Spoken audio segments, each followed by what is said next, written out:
Hello everyone, and welcome back to Flashback Flicks.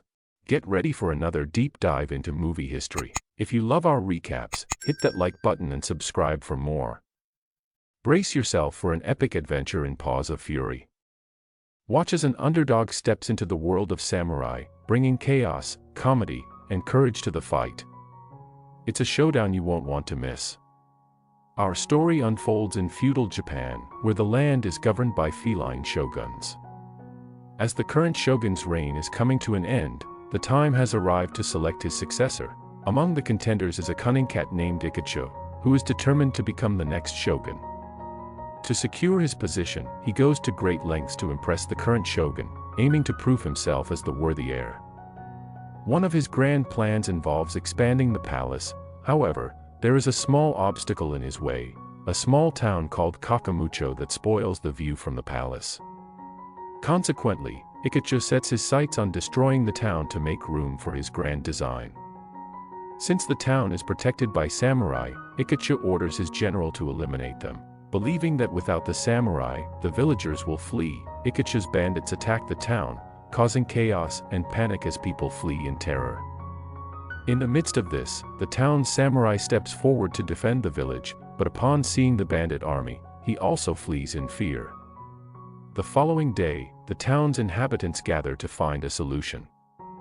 They agree to request the shogun to send a new samurai for their protection and quickly deliver a letter to him.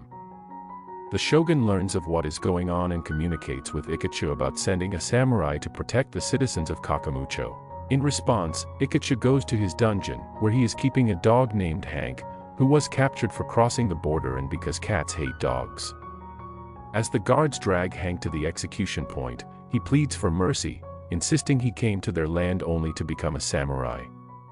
Hearing this, Ikacho suddenly gets an idea. He appoints Hank as a samurai with the hopes that the cats in Kakamucho will tear him apart, allowing Ikacho to arrest them all and clear the way for his grand design. As expected, Hank receives a cold greeting from the cats in town, who not only dislike him for being a dog but also doubt his capabilities as a samurai. They force Hank to leave the town, with only little Imiko believing that anyone can become a samurai. Knowing a bit about samurai, Hank offers to make her his assistant. However, her overprotective mother quickly intervenes and takes her away. If you're enjoying this recap, don't forget to hit the like button and subscribe. Share your feedback in the comments to help us improve our content. Let's get back to the video.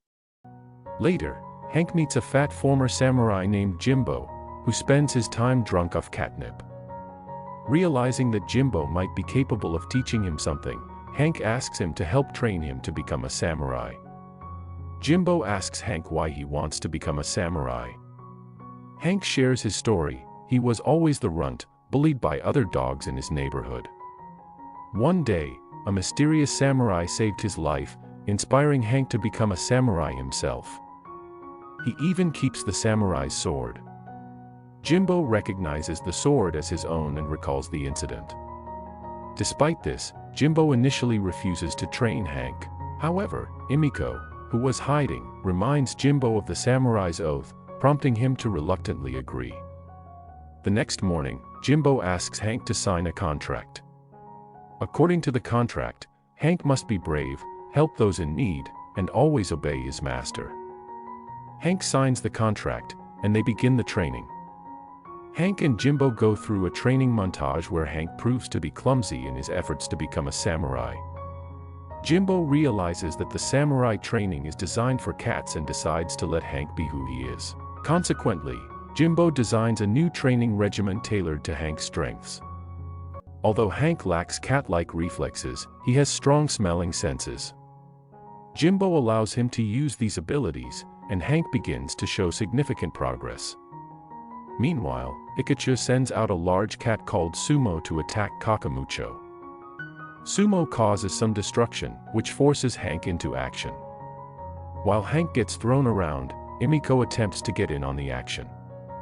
Ultimately, Jimbo helps Hank take Sumo down by throwing an edamame pod into Sumo's mouth, giving Hank an opportunity to knock him down.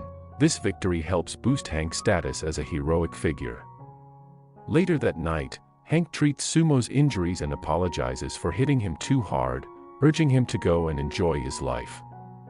Overwhelmed by Hank's gesture, Sumo becomes his friend and promises to stand by his side. The next day, Hank receives an invitation from Ikachu to attend a big party in his honor.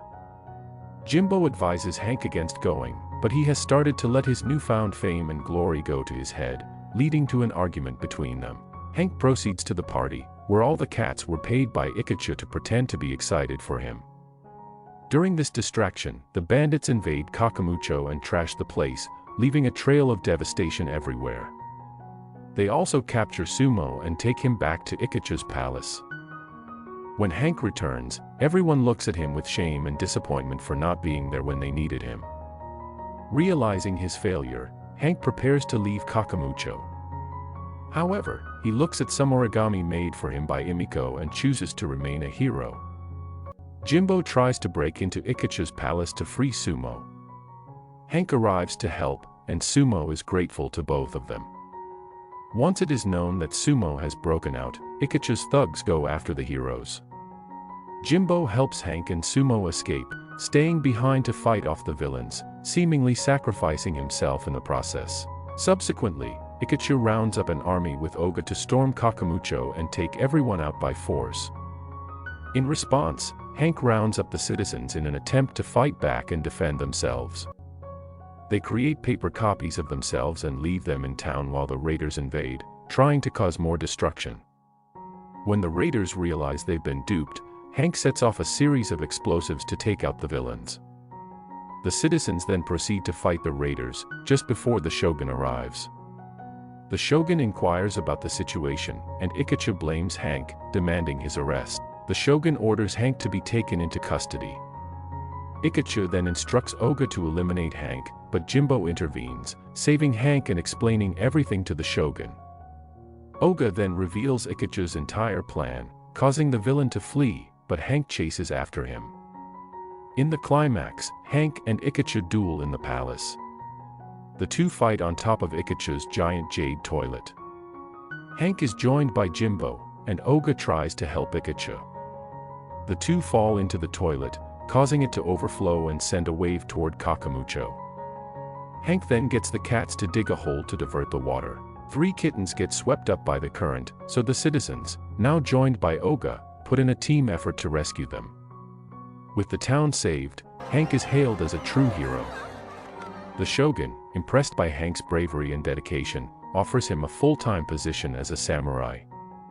Hank, feeling that Emiko is more deserving of the honor, passes the title to her. The final scene shows Hank and Jimbo resuming their training, side by side, as friends. Their bond, forged through trials and triumphs, stands as a testament to their enduring courage and loyalty. The once divided town now thrives, with Hank and Emiko leading the way into a hopeful future. If you enjoyed this recap, be sure to like, subscribe to Flashback Flicks, and click the notification bell so you never miss an update. Thanks for joining us, and keep the adventure alive.